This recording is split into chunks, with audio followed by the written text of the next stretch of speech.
বন্ধুরা আজকে করব লাউ পাতা বাটা। লাউ পাতা বাটা আমি এমনি খেয়েছি, চিংড়ি মাছ দিয়ে বাটা খাইনি। আর এই লাউ পাতাগুলো দেশের বাড়ি থেকে এনেছিলাম। যখন লাউ ডগা আমি কেটেছিলাম সেখান থেকে আমি কচি কচি দেখে লাউ পাতা বেশ খানিকটা তুলে নিয়ে এসেছিলাম চিংড়ি মাছ দিয়ে বাটা খাওয়া বলে।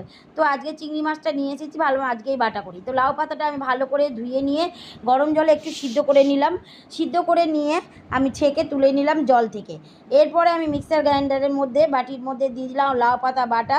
এই লাউ পাতা সিদ্ধ করে রাখা লাউ পাতা, চিংড়ি মাছটা আগেই ভেজে রেখেছিলাম চিংড়ি মাছ, 2-3 কোয়া রসুন আর 2-3টে কাঁচা লঙ্কা দিয়ে আর সামান্য লবণ দিয়ে ভালো করে পেস্ট করে নিলাম।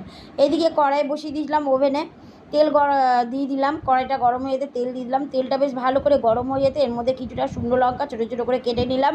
2-3টে শুকনো লঙ্কা ছোটো ছোটো করে কেটে দিয়েছি, আর কিছুটা কালো জিরা দিয়েছি। দিয়ে বেটে রাখা লাউ পাতাটা দিয়ে গ্যাস কমিয়ে আস্তে আস্তে সুন্দরভাবে জলটা শুকনো করে নামিয়ে নিলাম। গরম ভাতের সঙ্গে খেয়েছিলাম, দুর্দান্ত লেগেছিলো বন্ধুরা লাউ পাতা বাটা চিংড়ি মাছ দিয়ে লাউ।